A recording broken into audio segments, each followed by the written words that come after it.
வணக்கம் ஃப்ரெண்ட்ஸ். இப்போ நம்ம பார்க்க போகிறது டெய்லி 5 ஜிஎஸ் கொஸ்டினில் டே 20 தான்ப்பா பார்க்க போகிறோம்.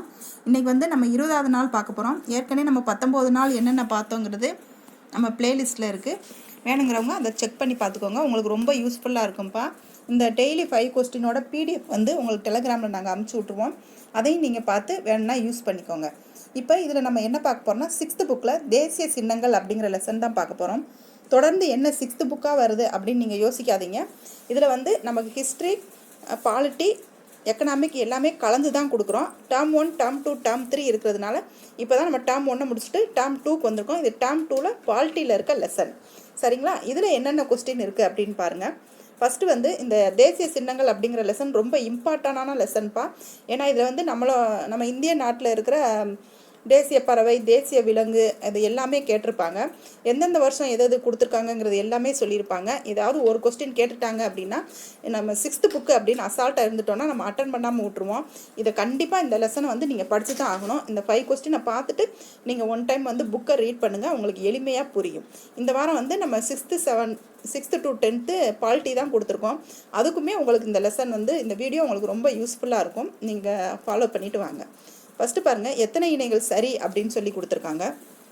இதில் வந்து ஆலமரம் வந்து நமக்கு எப்போ வந்து தேசிய சின்னமாக அங்கீகரித்தாங்கன்னா 1950, மயில் வந்து 63, புலி வந்து 73, யானை வந்து 2010, கங்கை ஆறு வந்து 2020ன்னு கொடுத்துருக்காங்க.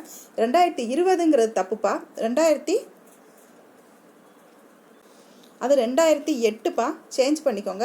2018ன்னு இங்கே தவறான ஆன்சர் இருக்குது. 2008 அப்படிங்கிறது கங்கை ஆறு வந்து 2008. அதை கவனமாக பார்த்துக்கோங்க. இதில் வந்து நீங்கள் ஒரு சின்ன ஷார்ட்கட் எப்படி ஞாபகம் வச்சுக்கிறீங்கன்னா, பூ அந்த மரத்தோட இதுங்கள்லாம் வரும் பார்த்தீங்களா, பூ, பழம், மரம், இது எல்லாமே வந்து 1950 தான் வரும். மயில் 63, அதுலேருந்து 10 வருஷம் கழித்து புலி 73 அப்படின்னு ஞாபகம் வச்சுக்கிட்டிங்கன்னா உங்களுக்கு எளிமையாக இருக்கும். கங்கை ஆறு வந்து 2008. இது ஒரு சின்ன கரெக்ஷன், நீங்கள் பார்த்துக்கோங்க. நெக்ஸ்ட்டு பாருங்கள், அடுத்த கொஸ்டின் பாருங்கள். தமிழகத்தில் இப்போ வந்து நம்ம பார்த்தது இந்தியாவோட தேசிய சின்னங்கள் பார்த்தோம். இப்போ நம்ம தமிழ்நாட்டோட இயற்கை சின்னங்கள் என்னென்ன அப்படின்னு பாருங்கள்.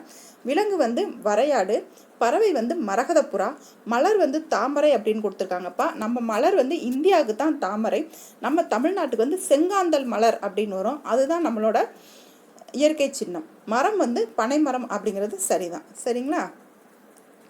நெக்ஸ்ட் பாருங்கள், இந்திய தேசிய கொடியை வடிவமைத்தர் யாருன்னா தமிழ்நாடை சேர்ந்த பெங்காலி வெங்கையான்னு சொல்லியிருக்காங்க. அந்த பெங்காலி வெங்கையா அவர்கள் தான் வடிவமைச்சாங்க. ஆனால் அவங்க வந்து தமிழ்நாடை சேர்ந்தவங்க இல்லைப்பா, அவங்க ஆந்திராவை சேர்ந்தவங்க. விடுதலை இயக்கத்தின் முதல் தேசிய கொடி தமிழ்நாட்டில் உள்ள குடியாத்தம் வேலூர் மாவட்டத்தில் நெய்யப்பட்டதுங்கிறாங்க. இது கரெக்டு தான்ப்பா. நம்ம தேசிய கொடியை வந்து வேலூர் மாவட்டத்தில் இருக்க குடியாத்தம் அப்படிங்கிற ஊரில் தான் நெஞ்சாங்க. இந்த கொடி தற்போது சென்னையில் உள்ள புனித ஜார்ஜ் கோட்டை அருங்காட்சியகத்தில் வைக்கப்பட்டுள்ளதுங்கிறாங்க. அந்த புனித ஜார்ஜ் கோட்டையில் இருக்க அருங்காட்சியகத்தில் மக்கள் பார்வைக்கு கண்டிப்பாக வச்சுருக்காங்க. நெக்ஸ்ட்டு பாருங்கள், நம்மளோட காவி நிறம் வந்து தேசிய கொடியில் இருக்க நிறங்களை பற்றி தான்ப்பா இந்த கொஸ்டினில் பேசியிருக்காங்க. இந்த காவி நிறம் அப்படின்னு எதை குறிக்குதுன்னா வீரம், தியாகம், அதைத்தான் குறிக்குது. பச்சை நிறம் வந்து செழுமை, வளம். வெள்ளை நிறம் வந்து நேர்மை, அமைதி, தூய்மை அப்படிங்கிறத குறிக்கும்.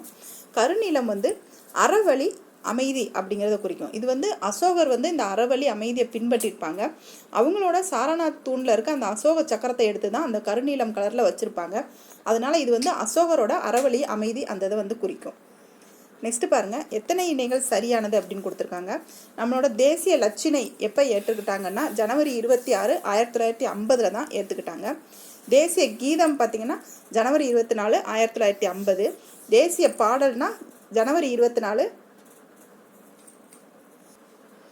1950. நெக்ஸ்ட் வந்து தேசிய நாட்காட்டி எப்போன்னு பார்த்தீங்கன்னா மார்ச் 22, 1957. சரிங்களா?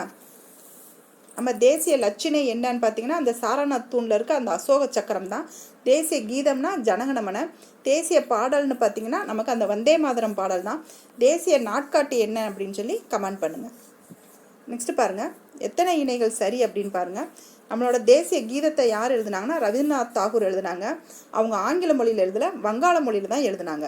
தேசிய பாடல் யார் எழுதுனாங்கன்னா பக்கிம் சந்தர் சட்டர்ஜி அவங்க எழுதுனாங்க. ஆனந்தமடம் அப்படிங்கிற அவங்க புக்கில் வந்து அந்த வந்தே மாதரம் பாடல் இருக்குது. அதுலேருந்து தான் எடுத்து தேசிய பாடலாக்குனாங்க.